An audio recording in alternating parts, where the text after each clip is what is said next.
Today I'm going to talk to you about why process matters, because we don't pay enough attention to process. We've just come off Addy season in all of our local competitions. We're approaching the district and the national Addies, and that's a great example of focusing on product. And we celebrate product a lot. We give awards for product, we give awards for the creative solutions, but process isn't something that we pay nearly as much attention to as we should, because process is really what makes our business special. Process is what fuels our business, and suffice it to say, process matters. And understanding more about the creative process in advertising is what my colleague Deborah Morrison and I have sort of devoted our scholarship to.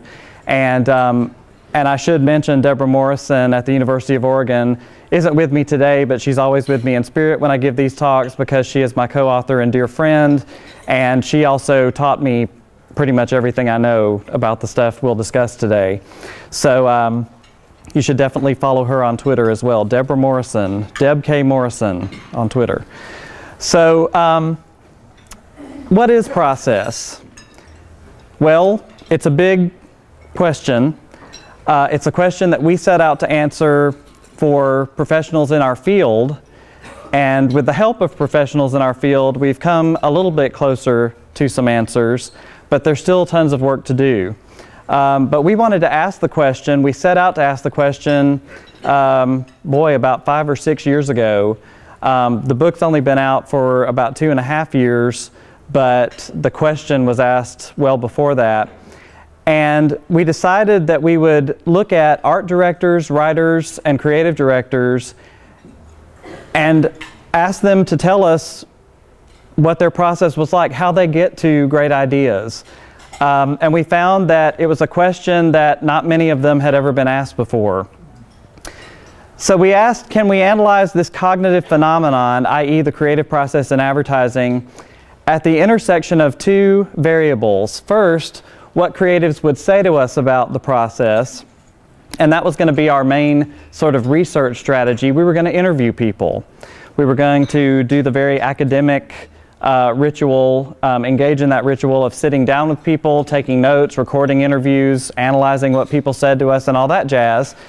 But sort of as an afterthought, oddly enough, we decided that we would supplement the interviews with visual record keeping. And so we had the idea of coming up with having our respondents, the people that we talked to, visualize their process as well, a sort of a supplement to our interviews. Well, of course, now we know, now that the book's out and in retrospect, that the visuals were what really was most interesting about what creatives shared with us. Because visuals can say things that words can't. They can capture phenomena in a way that the spoken word often falls short. And so that's really what generated the excitement on the behalf of our publisher about the book, was this visual record of creativity. And so at the intersection of what creatives said to us and what they showed us, we were able to determine, back up. It was amazing, by the way. That'll come up in a minute.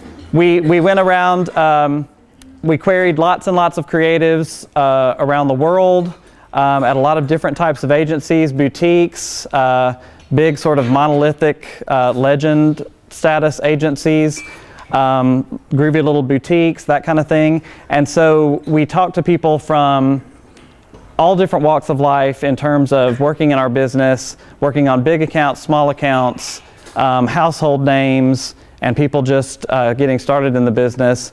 And the stuff that they told us, the stuff that they shared with us, was really very amazing. We never expected to find the richness of the accounts and the explanation of process that we did in talking to these folks. The mind is an instrument. If you think of the mind as an instrument, then our business is full of people who are virtuosos.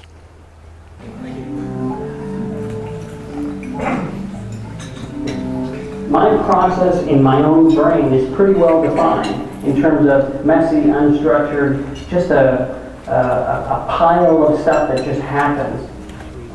I don't think I have a very linear or sort of a flowing process. It's very scattered. The more I try to control it, the more I try to predict it, the worse it gets.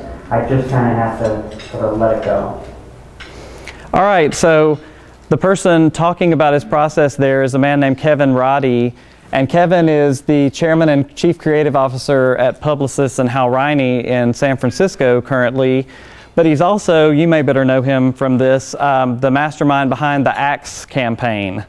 All those sort of sexually charged Axe ads.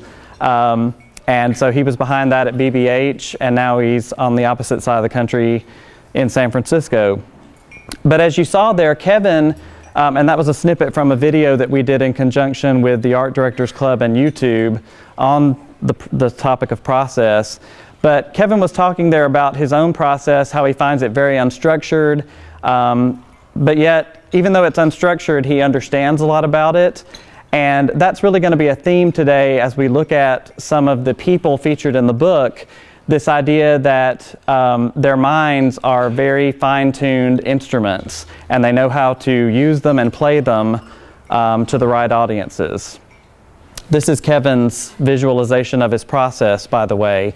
And it may look like, you know, a big mess at first, but if you'll notice, every little set of line segments represents a certain type of thinking. So you'll see working around a brick wall, working around the word no, circular logic, sort of disorganized, chaotic thinking, and all of these are part of his toolkit. And the funny thing is, when people see this, they say, ooh, I want a t-shirt with that. But we think that might be a problem given where the arrow is at the bottom. So, you know, interpretations, yes. So anyway, but it is a beautiful piece of art, and it represents a very detailed toolkit, if you will. So this is an art and a science. Since I am a professor, that's my day job, I'm going to give you a free little mini lecture, but I promise you it is not long enough to be boring, okay? Metacognition is really what science calls what we're talking about today. It was proposed by a psychologist back in 1979, John Flavel, and metacognition, to put not too fine a point on it, is thinking about thinking. Every one of you in this room is a metacognitive being, meaning that you understand your mind, you understand how your brains work, and you use that knowledge on a daily basis to leverage the way you think and to get the best outcomes. For example, I have some students who can only study when they're playing music in their earbuds. All right? I mean, I don't think many of them can live without their earbuds these days, but I have students who can only study when they're listening to music. And then I have some students who are like me, who can only study in a completely silent environment. I don't know which one, how the room divides on that issue, but that's an example of metacognition. When you know that if I'm going to study and comprehend, I have to have absolute quiet, or I need to listen to music, that's an example of a metacognitive awareness. This takes three basic forms. First, there's the person category of metacognitive knowledge, there's the task category, and finally there's something called the strategy category. Now, think about this in terms of advertising and people who have to be creative on demand. The person category describes everything we believe about ourselves as thinkers. So if you've chosen to be an art director, if you've chosen to be a copywriter, you obviously think you have some skills in those areas, and that you have something to offer and to contribute in those areas. So you have self-selected to communicate in one or the other way. From the task standpoint, we're referring to your assessment of the resources you will need to complete a project. So every time something comes across your desk, you begin to think, what am I going to need to get this done? Am I going to need to hire freelancers? Am I going to need a bigger budget? Always, right? So am I going to need the help or resources from others that I'm going to need to go ahead and start marshaling? So task knowledge comes into play. And then finally, strategy knowledge, which is how we combine both person and task knowledge to achieve an ultimate goal. So these three categories are part of the sort of scientific theory of metacognition, but as we proceed today, I want you to think about where you see each of these categories popping up as we look at specific examples. Generally speaking, I find my process to be a consistent one. It's the specifics that change and evolve. That's from a guy named Sean Bruce, an art director at Amalgamated in New York City. The process is like driving a car. It can cruise along, race to a finish, roll up to a scenic overlook, and will occasionally require a fill-up. So that's Maggie Machado, freelance art director at Ogilvy and Mather in New York. What you're seeing here are people beginning to articulate their process. When we started asking the question, these were the statements we started hearing. Notice the metaphors, notice the comparisons to other things that maybe people can grasp more readily, because it's a very difficult task to talk about something as abstract as the creative process. Check this one out. For me, the process begins with just filling my head with stuff, devouring media, soaking up the world around me, words and images and music and life. And here's what it looks like as an image. All right, so it was really cool to hear those verbal descriptions, but when you look at something like this, your mind starts to go crazy, right? Your mind starts to race. You can see so much more richness here in terms of explanation. Look at everything going in. That's all the stuff from the world. That's culture. That's all the influences on process. It goes into the head, and then notice up there within the head with the skull cracked open, there's a fisherman up there, but he's a special kind of fisherman. Does anybody recognize the special kind of fisherman that is? Fly fishermen. And what do we know about fly fishermen compared to people who sit off the end of a pier with a floater? Flowing water. Stand in the stream. Yeah, first of all, you're not in still waters, you're in moving waters. And also, fly fishermen engage in a very elaborate choreography, right? You can't just walk out and fly fish. You have to learn it. You almost have to be apprenticed in it by someone who knows how to do it. And I love that in this visual, the fisherman is that type of fisherman. It's somebody who has to learn the dance, right? And gets the big one as a result, the big idea. That drawing was done by Chris Adams, who is Executive Creative Director at Saatchi & Saatchi in LA, and who also really loves his dog because he put him in the image that he provided to us for the book. The images you're going to see today of the people who contributed to our book, they were provided by the individuals, and all that we gave them in terms of parameters was show us something interesting. Don't show us a headshot from Olin Mills. You know, show us you as a thinker, you as a creative person, and so some of these images are as entertaining as the drawings, frankly. What I'm going to share with you today, and I hope I'm going to get through them in the time that we have, are the 7 ideas that I can offer you to help define your own creative process. Because everyone in this room, whether you're an art director or a media planner, you've got a creative process. It doesn't stop at the doors of the creative department. Everything we do in advertising, so much of what we do in life is creative. And so I want to help you by offering some ideas to define your own creative process, and we'll talk about why that would be important. First of all, your process is personal, so embrace the idiosyncrasies and pay attention to the nuances, all right? Suffice it to say, you're not as weird as you think you are, all right? A lot of us think, oh, I am a real weirdo, and there are a lot of things I would never tell anybody about my process because I feel some of the things are a little manic, or some of the things are a little, completely nuts in the way that I approach problems. But you're really not as weird as you think you are. For example, this is a detail from one of the drawings in the book.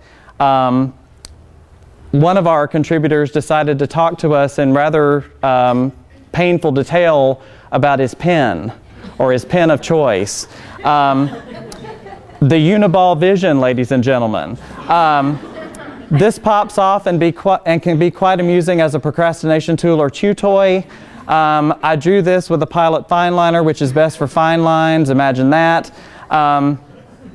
So the pen of choice is the Uniball Vision Fine. Saddam Hussein had one of these when Dan Rather interviewed him pre-invasion. I now call it the pen of evil. With this pen, I draw lots of these, and he shows us lots of other things. So, but we found that this was very common, that creative directors have favorite pens, okay? Or they have a style of paper they like to write on. Or maybe they have an hour of the day that they prefer to engage in a particular type of thinking. So there's lots of idiosyncrasy. There's lots of quirky aspects to the process, and everybody's got them. By the way, that contributor is Deacon Webster, and he's the founder and chief creative officer at Walrus in New York. And when he sent us this image, it made our publisher very nervous, and our editor asked us, "That's not an intern, is it?" So anyway, so we just don't ask questions. We just pass along the content. This image, which if you'll just take a moment to read in its entirety, just kidding. This image basically reveals the idea that everything in a person's day can contribute to his process. Everything from waking up in the morning to going to bed at night. And it includes a bunch of other stuff like coffee, ping pong, going to screenings, reading briefs, that kind of thing. The artwork here is pretty amazing. It's a pretty great artist here, and that makes sense because the contributor is a guy named Andy Azula. And if you know anything about Andy Azula, he accomplished a very rare feat in our business. He starred in his own campaign. Remember the UPS whiteboard campaign? That's Andy. And so when he pitched the idea to UPS, they loved his performance so much that they cast him in the commercials. So, and he got offers to star in sitcoms. He people were saying, "Hey, you want to get a SAG card?" All this kind of stuff. And he is still at the Martin Agency, still doing his thing because he's happy where he is. But he's a great guy, and he's actually been spoofed on Saturday Night Live. And the way I look at it, you can die then. If you've been spoofed on Saturday Night Live, you're done, right? But the funny thing is that in the spoof, they made fun of his hair. The character says, "I'm a man wearing a girly wig." And Andy takes exception because that is his real hair. So anyway, it just looks like a wig maybe to some people. But Andy is an amazing guy, and we were so thrilled to have him as one of our contributors. The second tip I'll give you in defining your process is to find metaphors that richly describe and clarify the nature of your process that tell your unique story. They help us and others understand it, okay? And we've already seen metaphors at work here, but the best way to help someone understand something in the abstract is to give them something more concrete, something that they're more familiar with in another context to help them get to where you're leading them. This is one of my favorite drawings in the book, and this is just half of it. But some of the metaphors in this particular drawing are so useful, I think. Finding an idea is like finding the end of a roll of tape. I mean, around the holiday season, I think we can all relate to that because that can be very frustrating. But if you continue to look at this canvas, you want to keep the judge muffled until ideas have a chance to resolve. A good idea needs to be unfolded and have its wrinkles ironed out. So this is just a cornucopia, of metaphor here. And when people, especially when students read this stuff, it really gives them such a sense of relatability because it tells them that even senior people in the business have these same sorts of experiences, these same frustrations, these same struggles. The man behind that drawing is a man named Danny Gregory, who's a managing partner in the ECD at McGarry Bowen in New York. And Danny is a copywriter in terms of the business, but as you can see, he's quite an amazing artist as well, and we hate him, right? So, because so much talent in one dude. So, this was an interesting canvas that we received in the mail. Because when I opened the envelope, we were always excited when we were writing the book and collecting these submissions. But when I opened this particular envelope, pieces fell out on the ground beneath me. And I thought, oh no, our first hate mail, you know, our first FU, you know, I don't want to do this piece of mail. And it turned out that it was this canvas here that reads, I take an idea apart and then put it back together. It's what's in between that's the most interesting.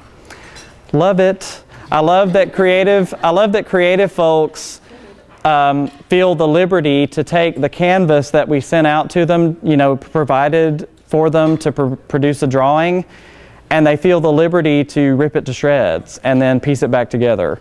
And what a great metaphor for her process.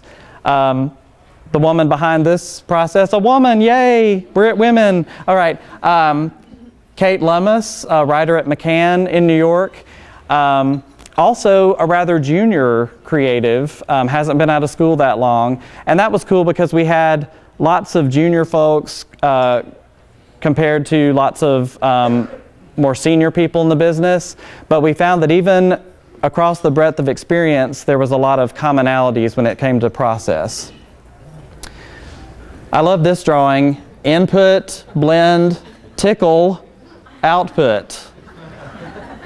Now, some people are troubled by the violence of that last step, okay? Because it is rather jarring, right? But our contributor actually said to us, you know, that's sort of what it feels like to me. I feel like my head has, you know, jettisoned from my body because, you know, it builds up and sort of the pressure is released when you find the solution. My favorite part of it, besides tickle, which who doesn't love that, is the blend moment, right?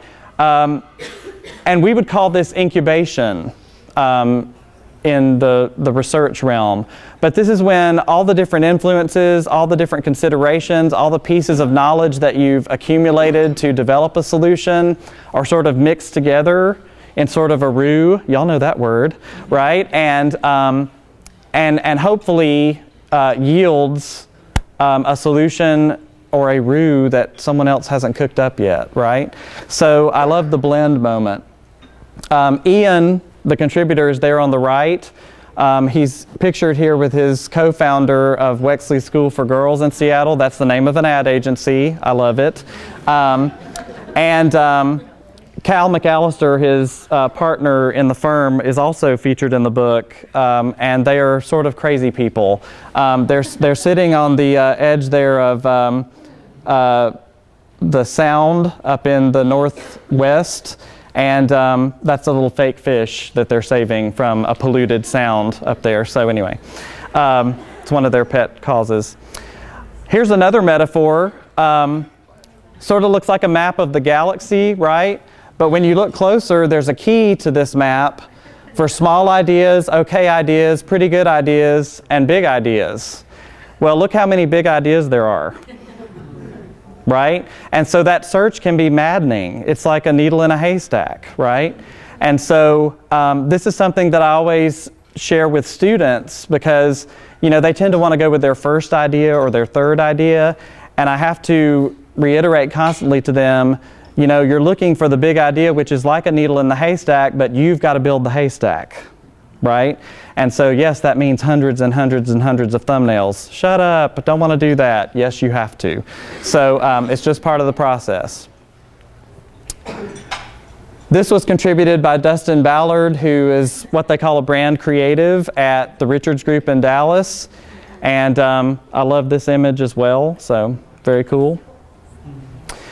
Tip number three, appreciate your rhythms. Note the twists, the turning points, and the pace of your experience. Rhythm's important because this is a dance, and your partner needs to know which one you're doing. Because if you're doing two different dances, you're not going to work together very well. You're not going to dance very well together, obviously. So understanding your own rhythms, and then especially in situations where you have to partner with people and work with other people, them knowing their rhythms and you syncing those up whenever possible can be very important. This is one of the best examples in the book of this phenomenon of understanding rhythms. This is from a writer. So eat, do, try, buy, use, read, talk, read, think, talk, do, try, use, then a huge push, a huge thrust of writing and throwing away, then writing and throwing away a little more, whine, ignore, moan. I love that. Then look at that. Look at the delay, you know. Oh, screw it. I'm going to go lay in the hammock, you know. Sometimes we just have to put it off in order to get to the solution. Turn the brain off on it for a moment and then come back to it. That can be very refreshing to come back to the last push of constant and voluminous writing, and then eventually you get to the happy place, right? But this is a beautiful sort of histogram of rhythm, okay, and of the energy as it ebbs and flows in the process. The woman behind this drawing is Rachel Howell, and she is a Chief Creative Officer at WPP in New York. When she sent in this drawing, we said, "You look really sad," and she says, "No, I'm thinking." That was what the purpose of the image was. So she's not sad, she's thinking. So I think we can all relate to this drawing, the centerpiece of which is a giant brick wall. Everything happens around the brick wall. We do a lot of banging our head against it. We have to get around it. It's always the elephant in the room. It's a giant obstacle, and it seems like we face those every day, over and over and over again. The bitter, jaded copywriter partner is down here at the bottom. Obviously, this was drawn by an art director. But I love the focus groups, and the client's wife are both not happy. So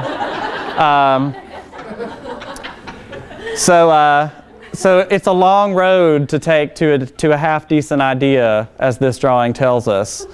The author of that drawing is David Swope, the ECD at TiVo in San Francisco.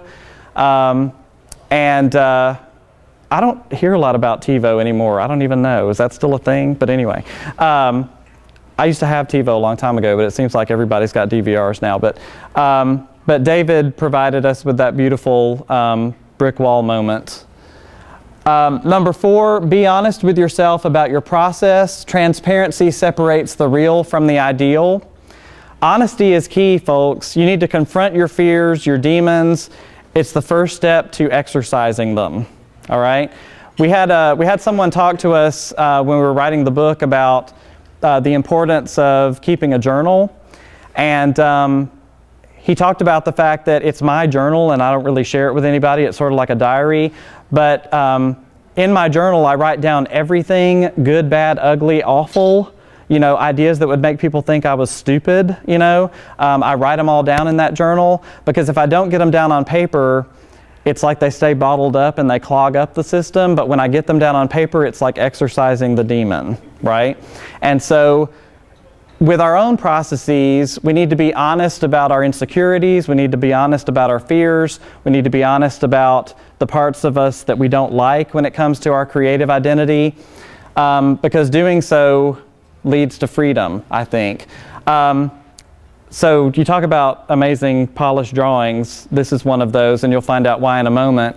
But this drawing includes a lot of stuff about this sort of self-examination and honesty moment. When we zoom in a little bit, the nasty thing that usually comes along for the ride is self-doubt. I suck, I suck, I suck. What if there are more new media outlets than I have ideas? I suck. During these moments, you might even be tempted to steal an idea. So he looks at the different aspects of stealing there. You know, what's stealing like an artist versus stealing like a thief, right?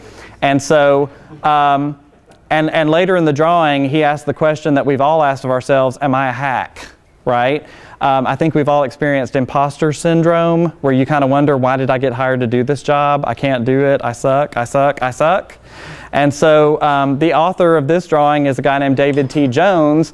And one of the reasons that drawing looked so amazing is because in addition to his job as a CCO, he's a cartoonist for Adweek.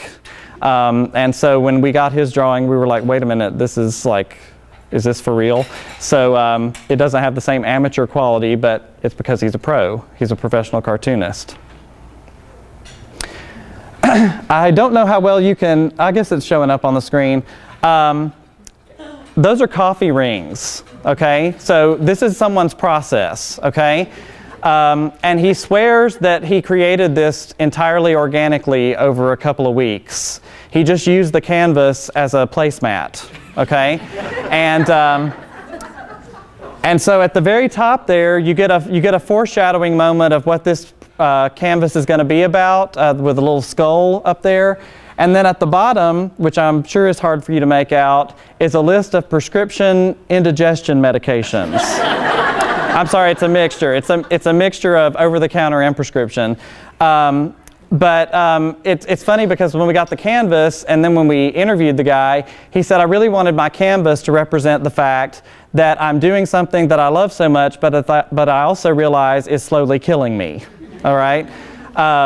Because he said, I eat terribly, I drink way too much coffee, I pop all kinds of pills, you know, nothing illegal, but that I know of. But anyway, and I know I'm killing myself, but at least I'm doing it with something that I love doing. The author of this canvas is a guy named Matthew Barber, who is a writer at Havas in Chicago, and he was actually one of my students, as is one other person that you'll meet today, at the University of Texas at Austin, and absolutely one of the most talented writers that I've ever had in a classroom. In fact, the first day he put up a piece of work in a class he took from me, it was one of those moments for teachers where you do have the imposter syndrome and you say, I can't teach this person anything. Would you teach the class? Please, the floor is yours. So an amazing, amazing writer and very successful now and couldn't be happier for him. All right, so here's a crowd pleaser. And this one's from one of your homies, so you'll be happy to know that. This process is that of a writer. It begins with anticipation, grabbing your team and talking about the problem, bitching about the brief, all right? And then, but the centerpiece of this process is the fear moment, okay? Nothing good has come yet. My brother's an engineer. Maybe I should do that. They're going to realize I'm a hack. There's that hack moment. Why can't this be easier? I could have played football had I been 6 inches taller, damn genetics. So all of this like self-doubt, okay? So self-doubt is a theme. It's a universal, it seems, experience. But eventually, once you cycle through it, you can make it to the solution, but this is just part of the process. And the person for whom this was part of his process is a guy named Mike Hyde, who is a writer at Peter Mayer just down the road in New Orleans, who also is one of my former students and a terrific person. And he's getting married in June, and I get to go to New Orleans and go to a big Cajun wedding. I can't wait. But that is not his real hair. In fact, he's bald, but he's wearing a wig in that shot. But I always have people, you know, I always want to mention that because later people are like, what was with that guy's hair? So anyway, so that's a wig. This one is featured on our Facebook page, so most of you have seen this one. This is sort of a timeline for the creative project. Get the assignment. Stress, worry, lose sleep, feel like a hack, bang head against the wall, and pull something out of you know where. So now the funny thing about this drawing is that we were told by the wife of the author of this drawing that this was utter BS because she says that her husband is the last person who operates this way. So she says that this is all about false modesty. And if you look at this guy's work, if you ever get a chance to see any of Doug Peterson's work, you'll find that he is a meticulous, detail-oriented art director. And imagining that that's his process is a little hard to wrap one's head around because he is very, very detail-oriented. So it's hard to believe that his beautiful work gets pulled out of that region at the last minute. But, you know, we took what we were given. And so sometimes we think people took liberties with their process or maybe were, you know, engaged in a little false modesty. But in any case, it was a fun drawing to share with the world. And that's Doug's self-portrait there, as he has art-directed his own photo. So, but he's a freelance creative director and art director in Minneapolis, and he was with Carmichael Lynch for a really long time, and before that, Crispin, and just has had a really great career. How about this one? Now, when we got this submission in the mail, I was really humbled because I couldn't believe that someone sat down and did this for us, right? Because how long did this take, you know? But it starts with go in the center, and then can you see how many ways out there are? There are only 4 ways out, okay? It's better than 1, I guess. But I think that's also very significant, right, for our business, because if there's only 1 way out of the maze, we all need to quit, right, and go home now. Because advertising is wonderful in the sense that there's always a different way to sell something. There's always a different way to look at something and a different way to approach it creatively. And so I think this map, this labyrinth, if you will, really reveals that even though the good ideas are relatively few, at least they're plural, all right? That's from Randy Tatum, VP and Group Creative Director at Martin Williams in Minneapolis. Number 5, recognize your habits as key pieces of evidence for how you think most creatively. Habits, folks, we've all got them. And the fact is that your habits are usually the secrets to your success. So if you look at things that you do over and over and over again, your rituals, if you will, those are probably places that are meaningful for understanding how you get good work accomplished. This is a drawing from one of the only African American respondents that we had in our study, and we need more minority representation in our business. We all understand that. And in fact, when people have looked at the book, they've said, well, why isn't there more diversity? And we were like, well, why isn't there more diversity in our business? Give us that. We'll be happy to show it. But this drawing, I think, reveals an important habit of this particular individual, because he talks here about a particular ritual he engages in terms of sort of interviewing himself. I ask myself, why will anyone care about my idea? Why would anyone get excited about it? Then I write a fake press release about it to see if it's really press worthy, to see if it'll create buzz. This helps me call BS on myself. I answer the following questions to determine if it's worth the paper it's written on. And so he asks all these questions, and I think that that's an amazing tactic to use. But that's one that he sort of developed for himself and that works for him, and it sort of checks him in terms of, is the idea really one that's powerful, or am I kidding myself to think anybody else will care? And this was produced by Adrian Alexander, who's a freelancer at David and Goliath and a bunch of other places out on the West Coast. He's also a world traveler. He just got back from touring Africa. And I love his Facebook feed because you kind of feel like you went along with him, because he constantly posting photos of his experiences. And also pictured in the photo there is Rochelle Reyes, who is his creative partner, who works, she sort of travels around with him on all his freelance gigs, and so they work together as a freelance team. This looks relaxing, right? A key component of this individual's creative process is wallowing in the information. Live with it. Don't do anything. Don't think of solutions. Just wallow, lie in the information, and let it sit with you. Let it itch. Don't scratch. So if you are constantly finding yourself having to just sit for a while and meditate on the problem, that is part of your process, and it's something that you make the time to do, even as fast a paced a business as ours.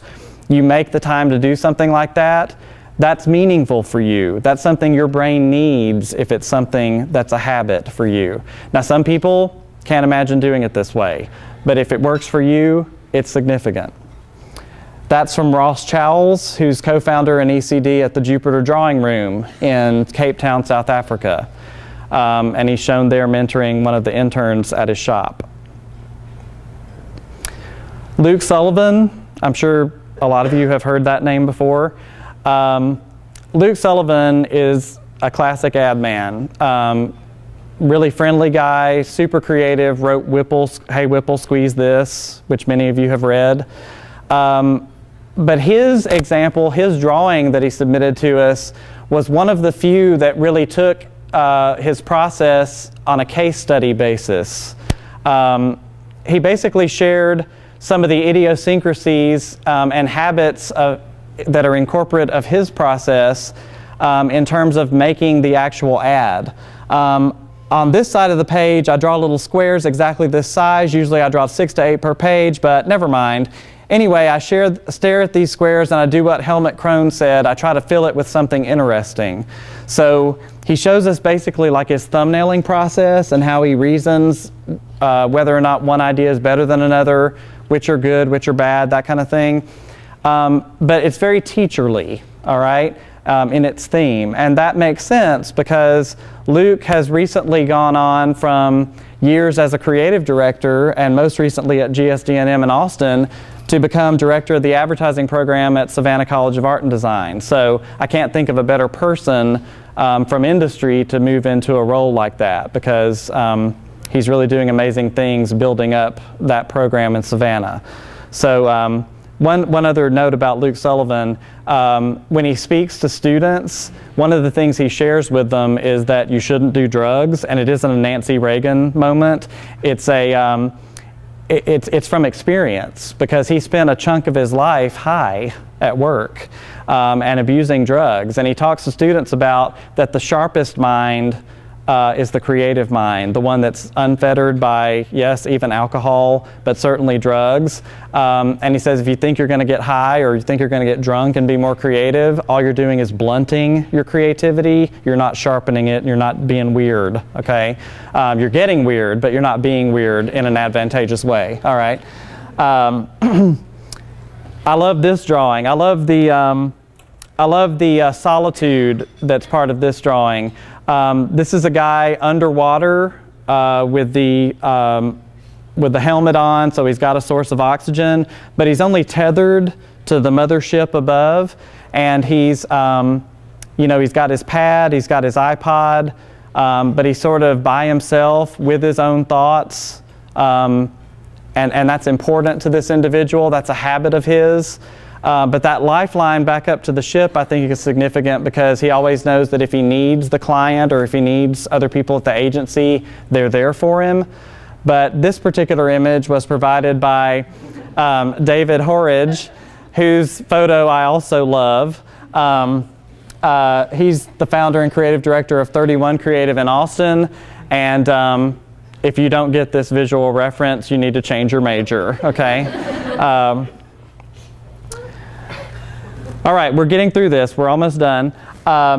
Number 6, reflect upon your core creative values and how they inform a belief statement of your very own. What are the truths that you live by? Now, you may not think that you're this philosophical, but I bet if we pressed you, there would be some profound philosophical statement you could provide about how you work creatively or what's important to you in the process. We had a couple of examples of that in the book.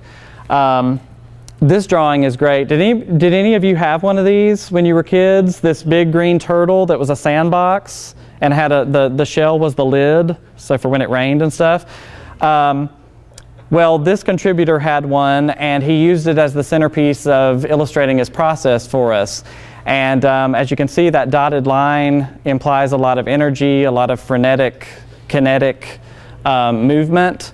So people look at this and they have lots of interpretations of it, but this is how he described it. In every assignment, there is a small space where you, the agency, the client, and the consumer can be happy. I call it a sandbox. Find it. It takes good judgment, patience, and intuition, and once you do, create excellence within it.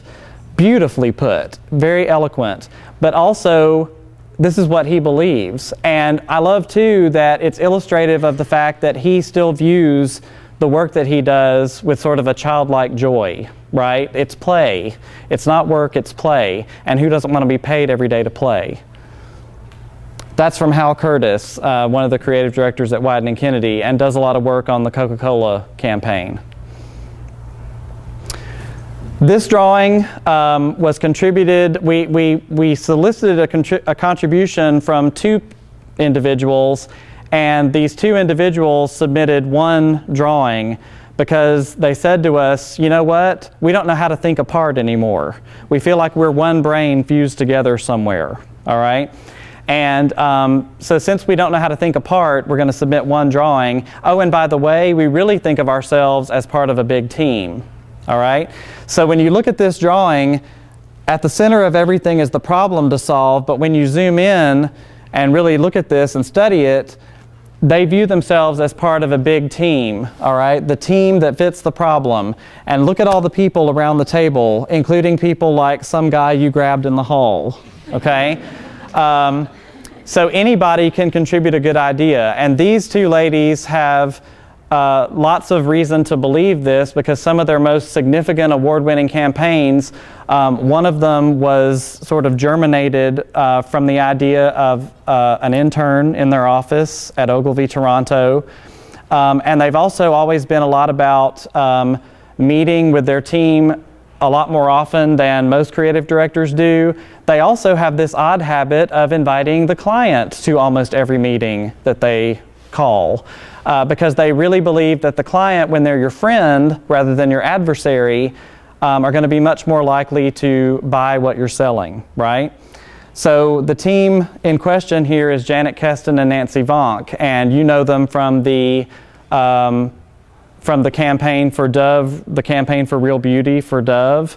And they're former co-chief creative officers at Ogilvy, Toronto, and now they've moved on to be co-principals at a company called Swim, which is basically a consulting firm where they teach people how to be good creative directors, which is an interesting concept.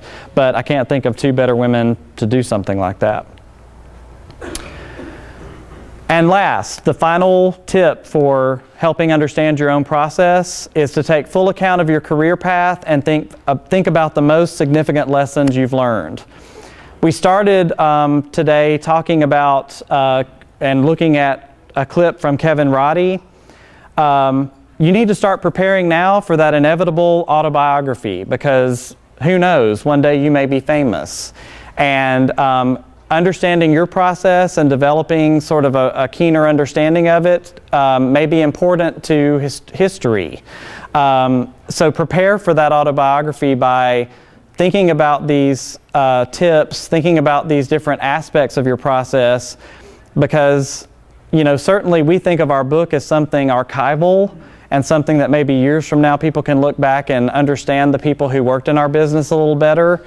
But when you look at Kevin Roddy's drawing, you know, there's something autobiographical here, but I definitely think what it also says is that he, as a seasoned professional in the business, has built a repertoire of techniques. And this is not something that anyone has when they come right out of school. This is something that's built over 20, 25 years in the business. And so I think there's a big philosophical statement in that. Also, when you look at a drawing like this one, Holy Lord, right? Very detailed, full of a lot of, again, different strategies, but this time articulated with words rather than just visuals. And you zoom in on some of these and you look at the different techniques that are shared here, like culling, more culling, deep diving, looking for other directions, that kind of thing. You see that one of the philosophical statements here is constantly build your toolbox, constantly add to it. Test the different tools, and the ones that are most successful for you in using, keep them and file them and have them on call. So this particular drawing that we just looked at was created by a guy named Simon Mannering. He is an Aussie by origin, but he is a creative director and writer and also a freelancer with a giant consultancy out in Los Angeles. And he's also the author of a cool book called We First, that if you haven't heard of that or checked it out, you might want to. But it's sort of about social responsibility in our business and what we as marketers and advertisers can do to reflect concern or respect for our environment in every sense of that word. So, and by the way, he's got a goofy look on his face, but he kind of looks like James Bond if you ever meet him in person. He's like, you know, ridiculously good looking, and he's about 8 feet tall, and he has an Australian accent. So again, we hate him. So anyway, But he's done a lot of work for Toyota and a lot of other stuff that I'm sure you've seen. So process matters, and I hope that's become a little clearer for you why we think that's true, and I hope for you that you've developed today maybe a greater appreciation for how important it is, and the fact that you have one and that your process is very important, and that understanding your process better matters in several different important ways. First of all, when you understand your process is going to yield higher quality and greater efficiency in terms of ideas yielded. I'm a big believer in that, because if you understand your process, then you understand when you turn it on, what conditions, what environment you need to work in. When you understand your process, you kind of metacognitively ensure that you're going to be able to engage in your process as efficiently and with the highest quality possible. You're going to have more effective collaboration when you understand your process, because you're going to be able to explain it to someone else. This is how I work. This is how I'd like to work with you. And with more effective collaboration, everybody's happier.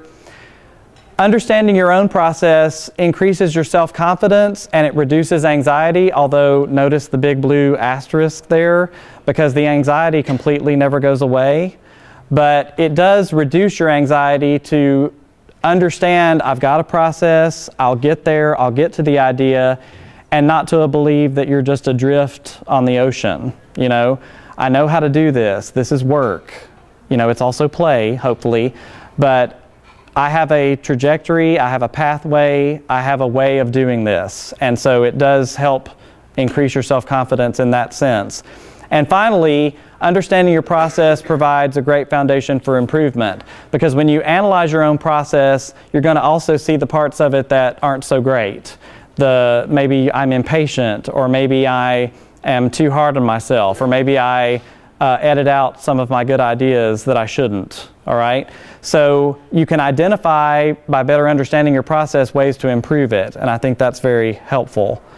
So thank you very much. I appreciate your attention. Thanks for having me.